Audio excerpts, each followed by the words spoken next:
গর্ব করার জন্য বাংলাদেশের যা কিছু আছে ডক্টর ইউনূস তার মধ্যে অন্যতম। ৮৫ বছরে পা রাখা এই মানুষটা বিশ্বমঞ্চে যতটা সম্মানিত হয়েছেন, বাংলাদেশের দ্বিতীয় কেউ তার আশেপাশেও যেতে পারেনি। শিক্ষক, উদ্যোক্তা, ব্যাংকার, অর্থনীতিবিদ, রাষ্ট্রনায়ক, নোবেল বিজয়ী এবং ক্ষুদ্র ঋণের প্রবক্তা, তার পরিচয়ের অভাব নেই। অথচ অহংকার জিনিসটা তার কাছে ঘেঁষতে পারে না। ডক্টর ইউনূস নিজের জন্য যা করার তা করে নিয়েছেন। বর্তমানে কাজ করছেন দেশ, দশ ও বিশ্বের জন্য। ইংল্যান্ডের অক্সফোর্ড বিশ্ববিদ্যালয় থেকে মিশরের আল আজহার বিশ্ববিদ্যালয় পর্যন্ত সবখানে বক্তা ও অতিথি হিসেবে ডক্টর ইউনূসের পা পড়েছে। বিশ্বের ৪৯টি বিশ্ববিদ্যালয় তাকে সম্মানসূচক ডক্টরেট ডিগ্রি প্রদান করেছে। বিশ্বের ৩৩টি দেশে ৮৩টি বিশ্ববিদ্যালয় ও কলেজে তার নামে ইউনূস সোশ্যাল বিজনেস সেন্টার প্রতিষ্ঠিত হয়েছে। কানাডার পাঠ্য বইয়ে ডক্টর ইউনূস ও তার গ্রামীণ ব্যাংক নিয়ে বিস্তারিত লেখা আছে। কানাডার গ্রেড 7-এর ছেলেমেয়েরা ডক্টর ইউনূস সম্পর্কে জানছে। ওই বইতে বলা হয়েছে, একবার প্রফেসর ইউনূস বাংলাদেশের একটি দরিদ্র গ্রামে যান। সেখানে এক মহিলার সাক্ষাৎ পান, যিনি বাঁশের মোড়া তৈরি করে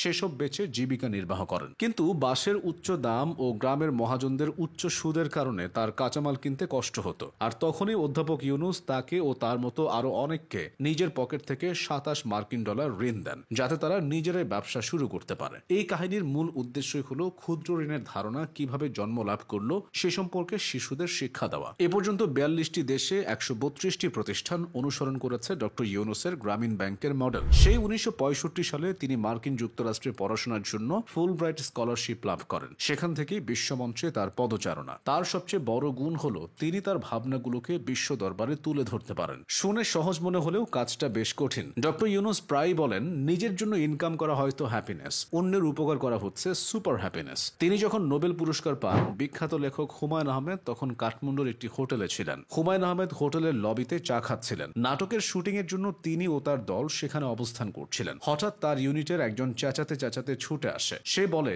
স্যার, আমরা নোবেল পুরস্কার পেয়েছি। স্যার, আমরা নোবেল পুরস্কার পেয়েছি। সে বলেনি অধ্যাপক ইউনূস নোবেল পুরস্কার পেয়েছে, সে বলেছিল আমরা পেয়েছি। এই আনন্দ সংবাদ শোনার পর হুমায়ুন আহমেদ শুটিং বাতিল করে উৎসবের আয়োজন করেন। হুমায়ুন আহমেদ তার এক লেখায় বলেছেন, দেশের বাইরে যখন সবুজ পাসপোর্ট নিয়ে যায় তখন আগের মতো হীনমন্যতায় ভুগি না, কারণ এই সবুজ পাসপোর্ট অধ্যাপক ইউনূসও ব্যবহার করেন। হুমায়ুন আহমেদের মতো গুণী ব্যক্তির কাছেও ডক্টর ইউনূস ছিলেন গর্বের নাম। এক জীবনে যা যা অর্জন করা সম্ভব প্রফেসর ইউনূস তার সবই পেয়েছেন। তবুও ৮৫ বছর বয়সে এসে তিনি দিন রাত খাটছেন। আজ এদেশে, কাল ওদেশে, পরশু আবার আরেকটা দেশে। ক্লান্তি জিনিসটা যেন তাকে স্পর্শ করতে পারে না। দেশের ভেতরের চাপ, দেশের বাইরের চাপ, সব চাপ হার মেনেছে ডক্টর ইউনূসের কর্মতৎপরতায়। ১০টা দেশ সফর করেছেন, ২০০-র কাছাকাছি বৈঠক করেছেন। তার এমন উদ্যমী মানসিকতা তরুণদের জন্য অনুপ্রেরণার। বয়সের হিসেবে তিনি শেখ হাসিনার থেকে ৭ বছরের ও খালেদা জিয়ার থেকেও ৫ বছরের বড়। চাইলে আরামায়েশে বাকিটা জীবন কাটাতে পারতেন। সেখানে দিন রাত এক করে কাজ করছেন। একবার এক সাংবাদিক ডক্টর ইউনূসের অবসরের ব্যাপারে জানতে চেয়েছিলেন। তিনি বলেছিলেন,